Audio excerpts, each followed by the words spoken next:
ပါအခုက teacher Crystal ပဲဖြစ်ပါတယ်ဒီနေ့ teacher တင်ပေးမယ့်အရာလေးကတော့ weather အကြောင်းလေးကိုတင်ပေးမှာပါ weather ဆိုတာကရာသီဥတုကိုပြောတာပေါ့နော် okay teacher နဲ့အတူတူလိုက်တင်ကြည့်အောင်နော်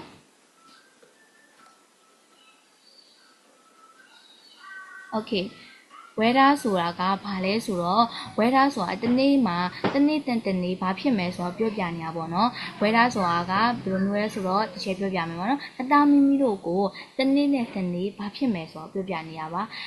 ကောင်းကင်ဘုံမော့ကြည့်လိုက်တဲ့ချိန်မဲမောင်းနေရဆိုရင်ဒါမိုးရွာတော့မှာပေါ့နော်တကယ်လို့နေရအရင်ကြီးထွက်နေတယ်ဆိုရင်အဲ့ဒီအချိန်ဆိုရင်အိုးနေတာတာပဲဆိုလို့ပြောလို့ရပါတယ် okay ပူတဲ့အေးတယ်တွေကိုဘယ်လိုအချိန်တွေမှာသုံးလဲနောက်ကျ hot cold အဲ့ဒီအချိန်မှာဘယ်အချိန်မှာသုံးလဲဆိုတော့ဒီချိန်ကဒီနေ့ပြောပြပြီးတော့မှာပဲဖြစ်ပါတယ် okay types of weather ဆိုတာကဒီ weather မှာလည်းအမျိုးအစားခွဲထားမျိုးရှိတယ် sunny ဆိုတာနေတာပါဒီ channel လိုက်ပြောမယ်နော် sunny okay ဒီဟာပေါ့နော်နေတာတာကိုပြောရပဲဖြစ်ပါတယ်အင်္ဂလိပ်ဆိုရင်တော့ the sun is shining okay အဲ့လိုမျိုးပေါ့နော်နေရအရန်တာနေရမျိုးအဲ့ဆိုရင်နေတာလေကိုပြောပါတယ်နောက်ပြီးတော့ raining ဆိုတာဘာလဲဆိုတော့ raining ကမိုးရွာကိုပဲပြောတာပါ water is falling from the sky ဒီကပေါ့နော်မိုးကောင်းကင်ဘဝကနေပေါ့နော်ကောင်းကင်ဘဝကနေရေစက်တွေကျတာကို raining လို့ပြောပါတယ်အဲ့ဆိုမိုးရွာတာပေါ့နော် okay နောက်တစ်ခုကကျ cloudy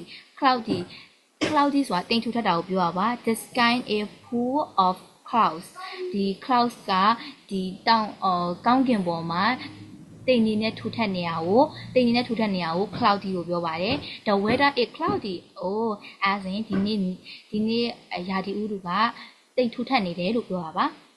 okay နောက်တစ်ခုက snowing ပေါ့နော် the snow is falling is cold အဲ့ဒါကအရင်အေးတယ်ပေါ့နော် snow တွေကဒီ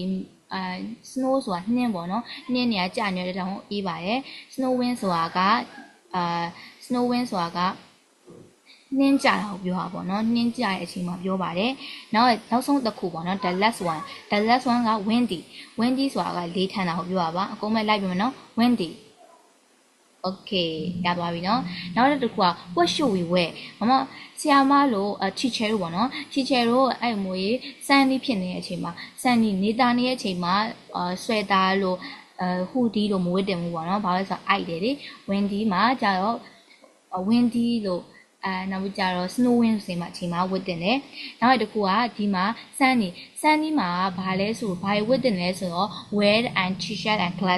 sunglasses ပေါ့နော်နေကမျက်မှန်တွေတို့မဟုတ်နေကမျက်မှန်နောက်ပြီးကြတော့ t-shirt တွေဝတ်တင်တယ်ပေါ့နော်အဲ့ရအေးထားရဆိုတော့လေ okay raining မှာကြတော့ raincoat တွေဝတ်တင်တယ်ဘာလို့လဲဆိုတော့မိုးရွာတဲ့အချိန်ကျရင်ကိုယ့်ရဲ့အင်ကြီးမစိုးဘူးပေါ့ okay နောက်ပြီးကြတော့ထီတဲ့ချောင်းလေးဆောင်းထားတင်ပါတယ်နော်okay နောက်ပြီးကြနှင်းကြတဲ့အချိန်မှာဘာရဝတ်တင်လဲဆိုတော့အောက်မှာဘူးဖနက်တွေဝတ်တင်တယ်နောက်ကြတော့တပတ်ကလေးတွေလည်းဘယ်မှာပတ်ထားရမယ်နောက်ကြတော့ jacket အရှိတွေဝတ်မယ်ပေါ့နော် okay နောက်တစ်ခုကလေတိုက်တဲ့အချိန်မှာကြောက် hoodie လို့ jacket လို့ပဲဝတ်တင်ပါတယ် okay ဒီနေ့ဘာတွေတင်ခဲ့ရလဲဆိုတော့ weather ဒီနေ့ရှင်းပြပေးခဲ့တာ weather ပဲဖြစ်ပါတယ် weather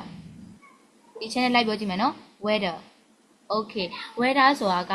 အပြင်မှာဖြစ်ပျက်နေတဲ့အရာကိုပြောတာပဲဖြစ်ပါတယ် raincoat ဒါကကြောင့် close for the rain ဒါကကြတော့မိုးအတွက်ပေါ့နော်ကာကွယ်လို့ရအောင်ဝတ်ရတဲ့ဥစ္စာပေါ့နော် raincoat ကမြန်မာလိုဆိုရင်တော့မိုးကာအင်ကြီးပေါ့နော်မိုးကာတဲ့အင်ကြီးလို့ပြောပါတယ်နောက်တစ်ခုက snow ဆိုတာ white and cold ice okay နော်အဲ့ဒါကဘာကိုပြောရလဲဆိုတော့သူကအဖြူရောင်ရှိတယ်နောက်ကြတော့အဲ့ဒီအရာအေးတယ်ပေါ့နော်အဲ့ဒီဟာလေးကအေးပါတယ်နှင်းကိုပြောရပဲဖြစ်ပါတယ် wind ကကြတော့ moving air သူကကြတော့လေကလှုပ်ရှားနေတာကိုပြောရဆိုတော့လေတိုက်တာကိုပြောတာပေါ့နော် okay နောက်တစ်ခုကတော့ what did we learn ဒီနေ့ teacher ကိုဘာတင်ခဲ့ရလဲဆိုတော့teacher ကို weather ရာသီဥတုရဲ့အကြောင်းကိုတင်ခဲ့ရတယ်ပေါ့နော် we learned about sunny raining cloudy snowing and windy days okay နော်အဲ့ဒါလေးကိုတင်ခဲ့ရတယ်ပေါ့နော် teacher နဲ့လိုက်ပြီးတော့ဖတ်မယ်နော်ဒီစာကြောင်းလေးကို we learned about sunny rainy cloudy snowy and windy days Okay ရန်တော်တာပဲเนาะဒီချေကိုဒီနေ့တင်ခဲ့ရတဲ့အကြောင်းလေးပဲဖြစ်ပါတယ် so အခုမှာတော့ now we know what to wear and how to talk about the weather okay အခုဆိုရင်ဘယ်လိုအခြေအနေမှာဘာဝဲရမလဲဆိုတာသိသွားပြီနောက်ကြတော့ဓာတိဥတုရဲ့အကြောင်းကိုလည်းဘယ်လိုပြောရမလဲဆိုတာတတမျိုးနားလည်သွားပြီပေါ့နော် okay အားလုံးပဲဒီချက်ရဲ့ video ကိုကြည့်ပြီးတော့အားလုံးကျေးဇူးတင်ပါတယ်အားလုံးပဲဒီချက်ကိုပေါ့နော်ဒီ channel ဒီကိုစာလေးဆက်တင်ခြင်းဒီချက်ရဲ့page လေးကို following လုပ်ပေးထားအောင်နော်အားလုံးပဲ bye bye see you next time